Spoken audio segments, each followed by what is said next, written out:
Hey everybody, welcome back to Northernlion Plays the Binding of Isaac AFTERBIRTH Plus. We're eating. Last round was too easy. It was so easy we dropped the D4. Nothing to worry about. AP Q9LLM6. Malem6. Pandora's box. Actually, let me hit you with the hottest take of 2019. Using Pandora's box on floor 1, if you have 0 consumables, is not that bad. Now, using Pandora's box on floor 1, if you have a bomb, is probably a colossal misstep. So let's not worry about it. Unless we get a spacebar item that warrants losing this. But for now, so I mean, a very good start minus our damage. But to be honest, 7 rate of fire really makes 2.64 damage look a lot worse than it actually is. It's like 7 rate of fire. I just treat it as a 30% damage buff relative to the average start. I mean, that's not worth taking, to be honest with you. Let's try this. It's not necessarily a great investment, but a bomb for 3 cents and a chance at something better is not horrible. And I want to see what's going on in our item room. It feels good, at least, to get back into the double digits. Oh, so good. You know, again, we had a streak. It ended. We got to a bigger streak. It ended. There's no faster way to get to a streak that's even larger than to just keep winning. I've kind of like purged the negativity from the streak ending out of my head. All we can do is, you know, smooth out the curve of us making mistakes and endeavor to, you know, hopefully extend the time between losses in the future. I'm drowsy. Yeah, well, I'm Hypno. A little Pokemon joke for you. Not sure if you've, anyway. Did I tell you I saw Detective Pikachu? I'm, you know, I wouldn't say has rankled people's fervor that much, but, you know, I saw Detective Pikachu. I enjoyed it decently enough. I didn't regret the cost of the ticket. Partially because we were able to get one of the tickets for free, thanks to my wife's prodigious scene points balance. Thank you very much, Scotiabank Theater. I thought it was okay. You know, I don't know if this is going to be a hot take, but I kind of put it right around the same level as Bumblebee. You know, the Transformers origin story. It's got a little heart. It's not amazing. It's a movie that people watching it with a less discerning eye will probably enjoy it a little bit more. Not less discerning than me. I just mean, you know, if you're seeing it with your kid brother. Now I'm having flashbacks. I definitely talked about this, didn't I? Anyway. Because did I talk about how Max Payne is the worst video game movie ever? This sounds like a very me tangent. Okay. Hold on. Hold on. Sure. Not great, but good enough. To be honest, the good enough bar is like way higher now. Dark Bum basically means our unkillability is pretty set already.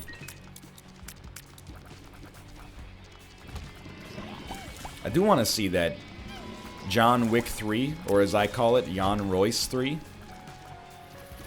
Why do I call it that? It's just John Wick sounds like Jan Royce. Game of Thrones is on everybody's mind, however briefly, and then goes out like a candle.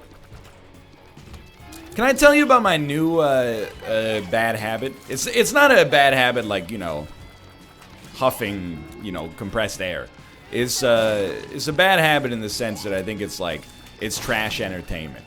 So I talked about how I watch like a lot of true crime stuff, but they stopped coming out with nuanced true crime stuff as quickly as I would like, which is good because maybe it means that there's not a surplus of grisly murders and kidnappings and disappearances and etc. etc. However, I had to find something new. So I started watching every show on Netflix that has anything to do with jail.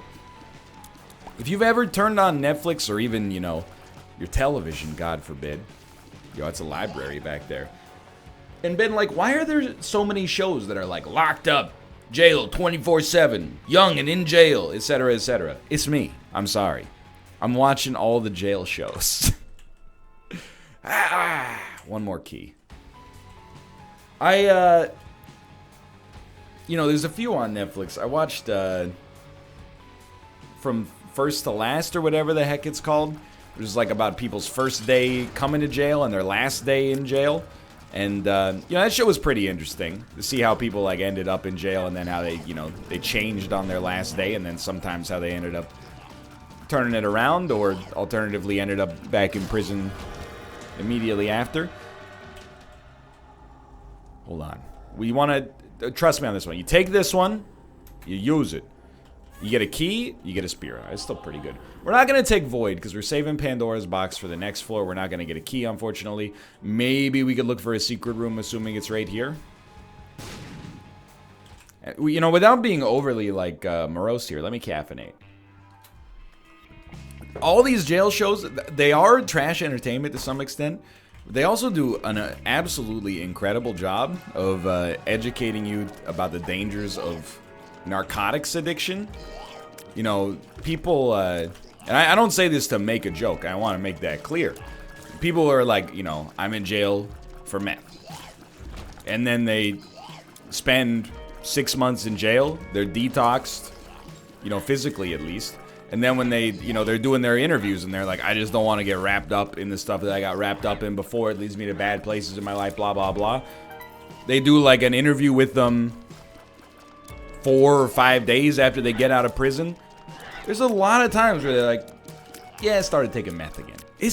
I can't even imagine the pull that, you know, this kind of addiction has on people. It's crazy. It's sad, obviously. Like, I'm not playing it up as something to be humorous, but, I mean, I guess there is something to be said about being entertained by it. But it's not like I'm watching it and I'm, you know, when they go back to using drugs, I'm like, dumbass. I'm watching it and I'm like, man, that's sad. Then I watched this Netflix show, Jailbirds. It's a lot of, I think you gotta thank or blame Orange is the New Black. There's a lot of shows in particular about women's prisons. More than I would expect, you know? Jailbirds is essentially, it focuses on the women's ward of a maximum security prison. I would never recommend any of these shows as being good, but they are, they're entertaining. You know, it shows you a side of life that, you know, luckily for me, I've never been exposed to. And, you know, dare I say, sometimes is downright inspiring. Sometimes there's a story of somebody, like I was watching, there's a new one is about like a juvenile detention center. Yo, so many bone hearts, dude. And, you know, there's obviously, like, there's fights, and there's, like, a jail must be a very small world, you know, because people are, like, they get into fights over stuff that you're, like, in real life, if you got in a fight over this, you would be like, what's wrong? But in jail, I guess, like, your world is it's smaller than it would be if you were on the outside, like, literally and figuratively. So they'll get it and be like, yo, you took my chair. And then somebody else will be like, I didn't take your chair, shut up, your teeth are yellow. And then they're like, well, your teeth are broken. And then they start to fight. And you're like, it's really all happened over a chair? It's like the literal story of me in 3rd grade throwing the wheat thins in the garbage and then going, go get them. I would like to think that I've matured from that point onwards.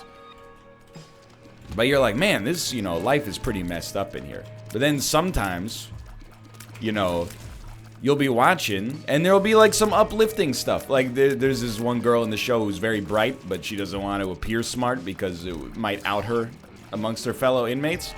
So, you know, her teacher is going, like, you know, what kind of bond is between 2 fluoride atoms? And then she goes, duh, covalent.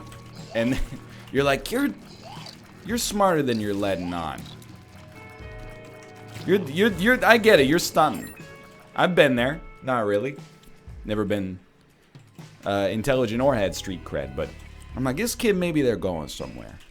Anyway, that's my bad habit for watching stuff. I do a little palate cleanser, you know, so I watched the, you know, both Ken Burns documentaries about Prohibition and the American Civil War, both of which I thought were fantastic. And then I watched a couple of shows about people fighting in prison over, you know, Little Debbie snack cakes. And Little Debbie snack cakes is both an inmate as well as a brand that makes stuff that is sold in the commissary. Ba-dum-bum. Whoa. Oh, what is it, boy? I don't have any bombs anyway, so let's not sweat it, but... So all I'm saying is, now that Game of Thrones is over, please make more shows about prison. No, I don't know. Maybe this is the end of my television experience. No, I'll probably just watch Chernobyl. I could cancel HBO, but like instead of canceling HBO, which requires like, you know, a phone call, maybe instead I'll just start watching their plethora of relatively well-produced television, you know, like The Sopranos, Deadwood, Barry, 6 Feet Under, etc., etc. One of my favorite television shows of all time is an HBO program. It's called The Larry Sanders Show. It's honestly one of the, I think it's one of the best television shows of all time. It's definitely, in my opinion, one of the funniest television shows in the 90s. People always talk about, you know, Friends, Seinfeld, Frasier. Larry Sanders Show is better. I don't know. Maybe I'd take Seinfeld as better, but it's close. And it's, in my opinion, probably like, is one of the most underappreciated shows from that era now. You know, it's people who have seen it love it, but a lot of people have just never even heard of it. It stars Gary Shandling. You know him as a guy who says "Hail Hydra" in Captain America: The Winter Soldier. Jeffrey Tambor, who of course played Oscar Bluth on Arrested Development, and also the mayor of Whoville in How the Grinch Stole Christmas, the 2004 Jim Carrey live-action Grinch movie. As you can see, it has a star-studded cast. Rip Torn, you may know him as Patches O'Houlihan from Dodgeball, a true underdog story. Alternatively, he played gravelly-voiced Men in Black leader in Men in Black 2, and Men in Black 3. Janine Garofalo, who you may know as sassy 90s live-action Daria from Reality Bites, or alternatively, she played somebody in Mystery Men, but I don't specifically remember what the name of her superhero was in Mystery Men. I'm trying to think of who else is on that show. I mean, a lot of celebrities play themselves on the Larry Sanders Show, but, you know, I don't even know if that's... I might as well hold it. I don't even know if the Larry Sanders Show is, like, available on HBO Go, but it's a good show. I will never disrespect HBO or prestige television. I love prestige anything. I'm an unabashed snob. A lot of people, they have to, like, accidentally become snobs. You know, they have to be like, I don't want to be a snob about it, but Rashomon is really good. I grew up, you know, in an internet crucible where it was okay to be elitist about things, and now I'm tempering that in my adulthood with being more open to being like, yo, Crank 2 is also really good. I mean, like, Tokyo Story is like a meditative and plaintive classic, but I gotta tell you, Crank 2 is also a pretty amazing film. Excuse me, how are you alive?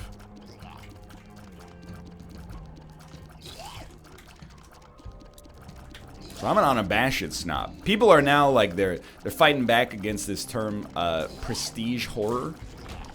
You know, movies like Hereditary that have like a little bit of an art house vibe to them, but are also scary. People are like, it's really elitist to use the term prestige horror, and I'm like, hell yeah, it is. I love it. I know if something bills itself as prestige horror, I'm all in now. Give me that Midsommar.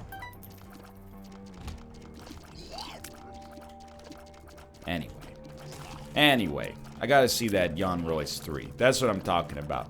Keanu Reeves, you know, in terms of like professional glow-ups, he's gotta be up there, right? When I was, let's say from the pre-Matrix years of my life, Keanu Reeves was an actor that everybody made fun of in Hollywood. He was almost like Nicolas Cage, and I know that the ages don't really make sense for this bit, but just bear with me. You know, Nicolas Cage, people were like, he chooses weird roles, he can't act, you know, in some movies he's great, in some movies he's embarrassing. That was almost like a more polite way of talking about Keanu Reeves. Before The Matrix, people's opinion on Keanu Reeves was, it was entirely a one-note impression, and here it is. Whoa! That was, anytime you'd be like, hey, did you see that new Keanu Reeves movie? Oh, does he go, whoa, in this one? It's like the way people talk about Seth Rogen. Hey, Seth Rogen's got an understated romantic comedy with Charlize Theron that just came out. It continues, you know, the heartfelt tradition of, you know, the nature of love and friendship, just like he did in the movie 50-50 with Joseph Gordon-Levitt. Oh, does he go in this one? Does he talk about marijuana in this one? You know, I'm not saying that he doesn't have a lot of movies in which he... I mean, obviously, there's many movies in which he participates in recreational drug use. But, you know, he's also been in some stuff with some real emotion associated. 50-50 is a great movie, dude. Anyway. Keanu Reeves now, and I have to thank the people probably like 5 years younger than myself for bringing him back. You know, The Matrix did a good job, but then Keanu Reeves also disappeared for a little bit after the Matrix movies. And then, you know, I mean, he did Constantine, but that's like a retcon. I was there for Constantine. Nobody cared. Nowadays, people are like, Constantine got a bad rap, and I'm like, I disagree, but more power to you. I think Constantine is absolutely fine, but it wasn't a star-making turn, is what I'm trying to say. Yo, how did our run get worse? It shouldn't be possible. Simultaneously, we are one guppy item away now, so that's pretty sick. So the John Wick movies bringing Keanu Reeves back to this deified position in Hollywood, I'm very for it. I know he's gone through some tragedy in his life. He also seems, yeah, we'll definitely go with the Tears upgrade, which will not function for us, but that's okay. He definitely seems like a dude with a good head on his shoulders, and, I mean, who could be surprised? He's half Canadian. Fully Canadian? Anyway, point is, he's not American, so suck on that. He's ours. I'll even go a step further. I want to see, can we claim him in British Columbia? Let's see. I'll take any connection to Keanu I can get. Keanu Reeves, where was he born? Beirut, Lebanon. All right, well, nationality, American, British, Canadian, ABC. Canadian is last there, but that's just because of alphabetical order.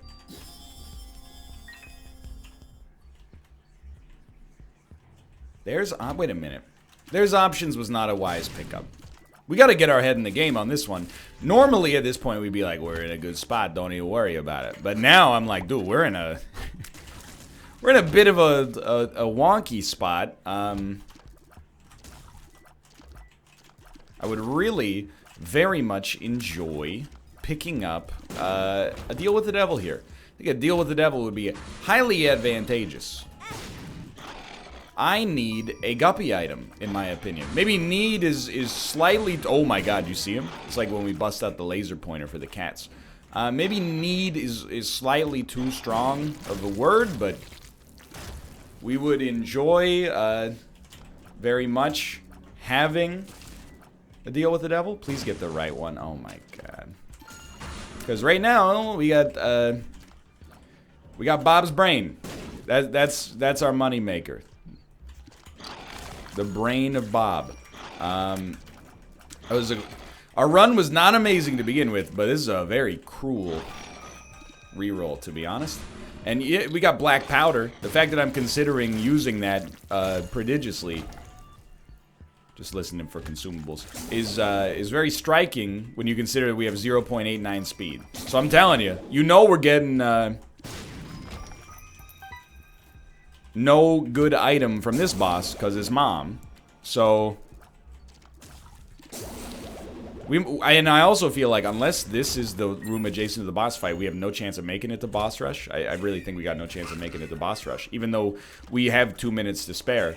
I think our run is slow enough that it won't work. But I'll call it, dude. We don't need a deal with the devil on this floor to live, but it would help us out to an unbelievable degree to get it. I mean, it's got to be up here. And if we don't get a deal with the devil, it's fine, but we really, really have to try to make our next deal with the devil work. So I will definitely take Infamy.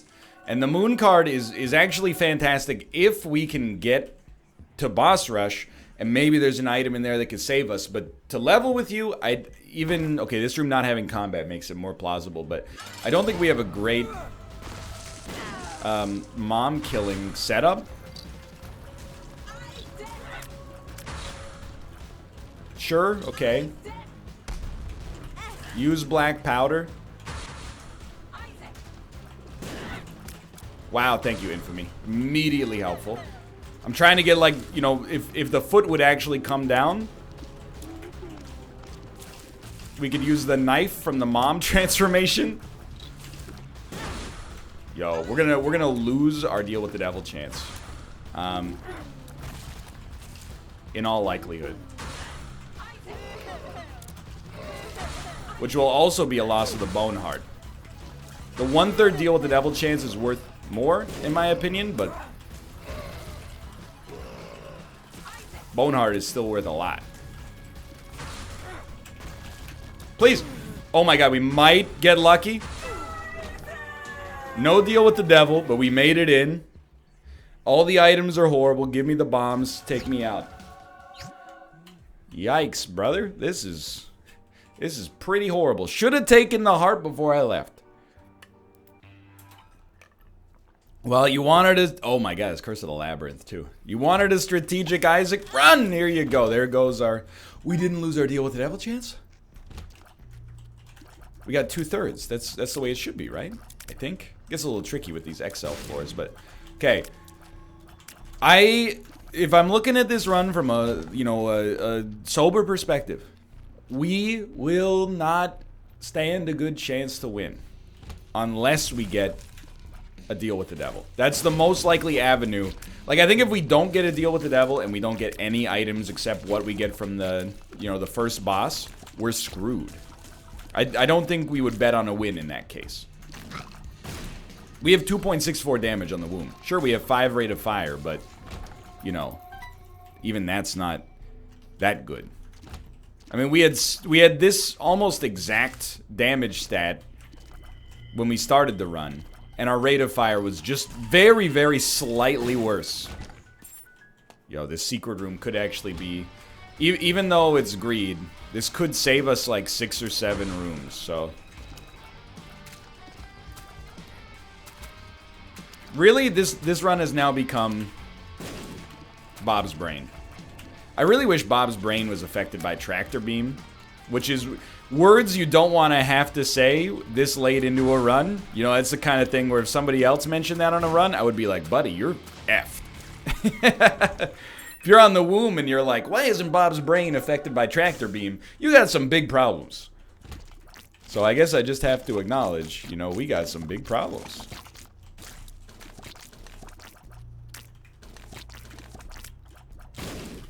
Wow, it's not that bad, but it did just miss the Tinted Rock. Small rock, please. Yeah, at this point, we're not in a position to be making enemies, so we'll continue to plunk them down. You know, we'll spend keys if necessary, because really making it to the chest is not a certainty right now. I'm not too worried about preserving our ability to get items there. Gotta pay attention for when Bob's Brain is ready to go. Like, good shot. Very good shot.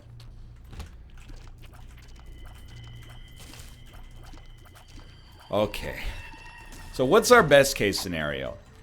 I think within the bounds of realism,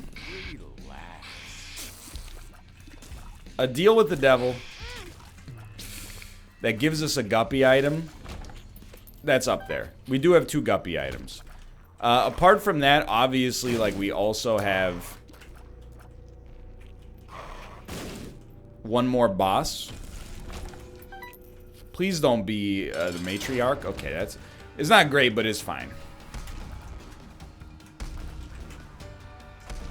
Watch out.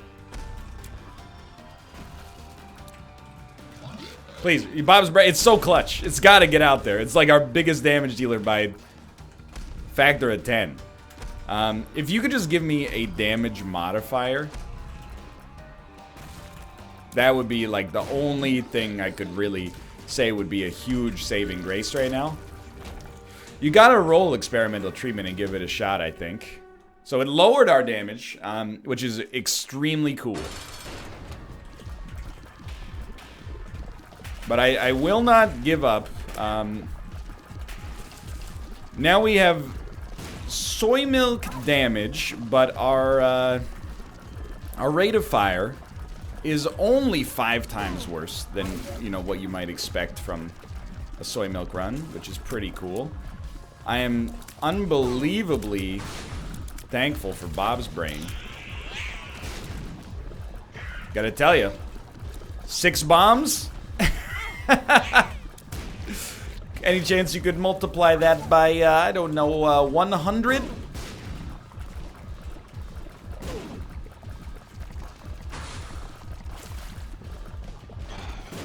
Bro, this sucks. What is it? I'm straight up not having a good time. Oh, no. Yep. Well, I'm gonna be honest. I'm trying.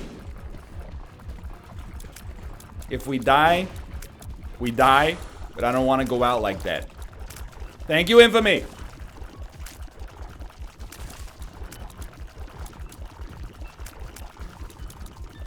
Hit him.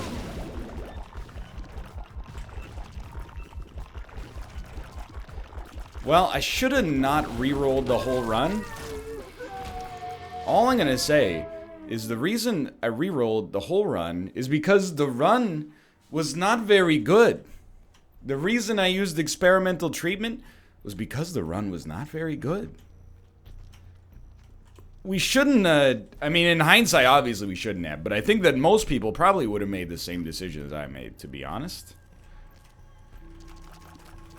So we're going back for HP. Rest assured, I absolutely hate it. Like, this is truly awful.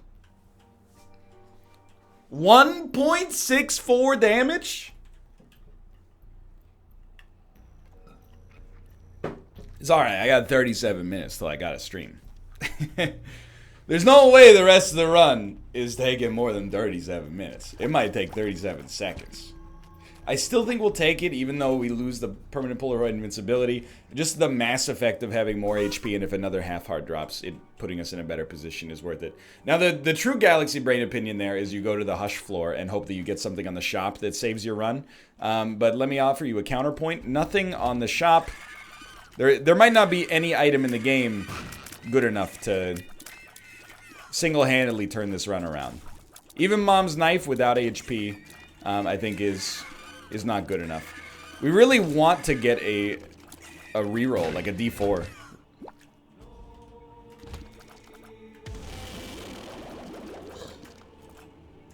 So we have to be, you know, this is emergency rations territory. Bob's brain shots are of the utmost importance. Big Chub shots are of the utmost importance.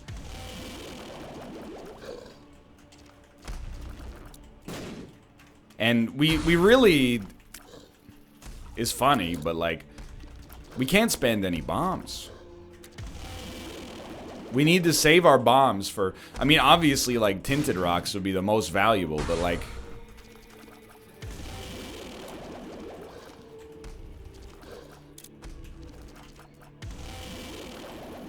even just to, he's done it. Even just to escape the danger of a super difficult room. Please, God, I'm just begging you.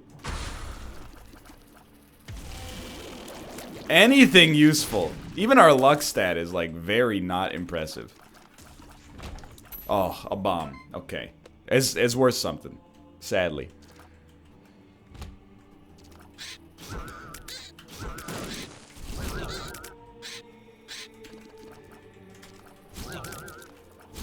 Hey, it might be a little bit of radio silence. Yep. Just very much, how did we thread the needle? Very much just trying to stay alive, and, you know, I could not feel better about that loss. Honestly, relatively unperturbed. I hope you've enjoyed the episode regardless. This is legitimately one of the worst runs I've ever seen. For now, thanks for watching. I hope you've enjoyed it. If you did, click the like button. Helps out a great deal. Of course, subscribe if you want to see more in the future. For now, thanks for watching. I'll see you next time. See ya.